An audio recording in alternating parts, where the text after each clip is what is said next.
Eu sou novo de ótica, professor. É? Eu tenho 2 anos só. Então. Então, eu praticamente entrei no ramo e, na sequência, fui pro Senac. Fui parar no Senac, entendeu? Legal. E por quê? Porque eu estranhei muito. Eu vim de outros segmentos, sempre trabalhei com vendas, mas de outros segmentos, outros produtos, ao qual eu comparo e vejo que eles estão um pouco à frente do segmento óptico, né? Entendo. Só que eles não são nada essenciais quando comparado ao que a gente trabalha. E aí, quando eu percebi esse amadorismo todo, a forma como é tratada algo tão fundamental, essencial, e foi mais que provado, porque foi um dos poucos segmentos que ficaram abertos na pandemia, as pessoas tratarem dessa forma. E aí eu falei, me despertou aquela curiosidade, eu falei, não é possível que vender óculos é só isso, né? Principalmente de onde eu vim, era 2 tabelas, um padrão decorado, né? 2 padrões decorados, e aí você passava aquilo para o cliente e torcia para ele escolher alguma coisa ali na questão preço. Fora isso, se ele perguntasse algo a mais ou a menos, você não sabia responder. E foi essa curiosidade que eu falei, eu acho que não se limita a isso, eu acho que é muito mais. E aí foi onde eu entrei no Senac e tudo mais.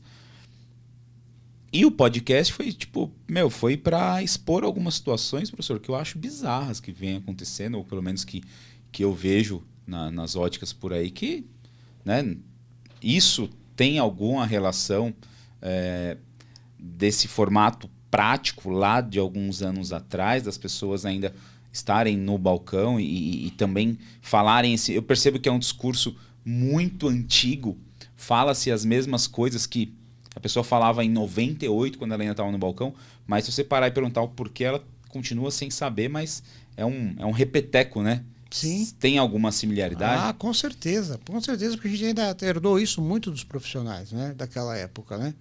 A gente, hoje em dia, tem muito treinamento, né? Mas com certeza, isso é resquício daquela época. Você quer uma coisa curiosa? Eu não consigo entender um cara falar de surfaçagem sem entender de contatologia, sem entender de montagem e sem entender de optometria. Você me desculpa falar, mas eu não consigo ver. E quando eu falo desse conceito de optometria, que são os conceitos que você tem lá no Senac. Pô, eu vou falar, tá bom, estou lá, estou formando um técnico, estou ensinando o cara a surfaçar uma lente.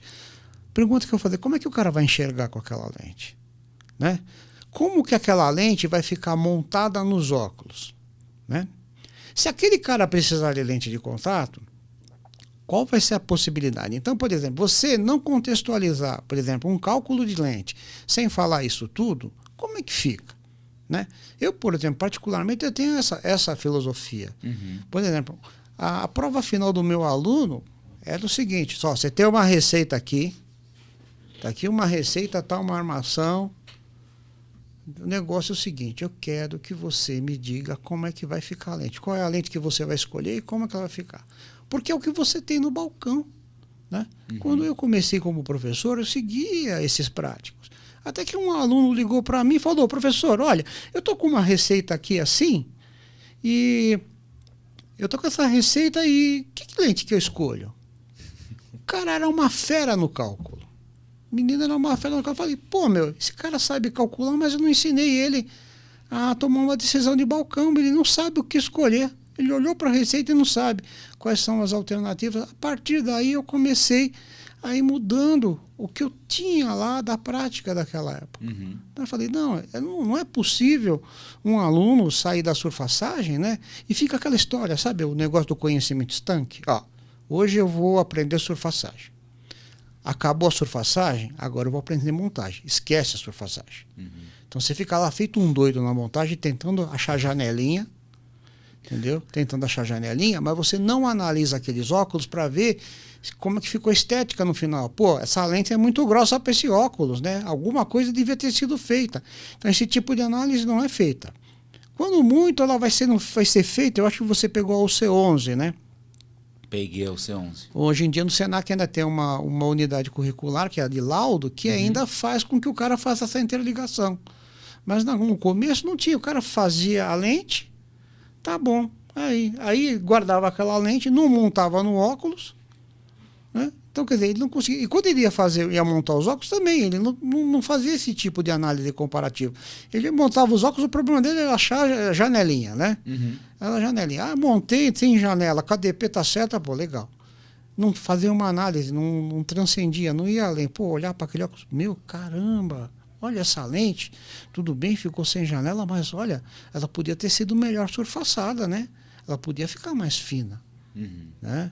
Ou, de repente, o professor, às vezes, de propósito, fazia isso, te dava uma DP lá, você ia chegar para montar e falar, professor, não dá para montar. Não deu diâmetro. Não dá, porque não deu diâmetro, entendeu?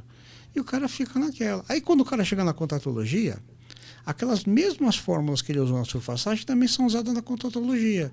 Você vai calcular curva base de uma lente de contato, que você está usando a mesma fórmula que você usou para fazer calcular a curvatura. Sim. Só que o cara não faz essa interligação toda. Eu, quando dei minha aula, durante muito tempo, eu dei junto com o Carlos Suarte, né? Então, o Carlos Suarte é um cara que, além de contatologia, ele tem um conhecimento muito grande de surfaçagem, de montagem. Então, era uma briga constante, porque era uma brincadeira, né? Sim. Eu chegava para o Carlos, olha, isso aqui, eu começava a explicar as coisas de surfaçagem, aí ia dando uns detalhes de contatologia, e o cara, a pessoa ia ficando empolgado, falando, mas isso o Carlos vai falar na frente, né? E aí o pessoal tirava sarro da minha cara, porque falava, pô, tudo o Carlos vai falar lá na frente? Não, né? Porque tem os detalhes, vou falar de distância vértice, falar dessas coisas. É importante que o cara entenda, né?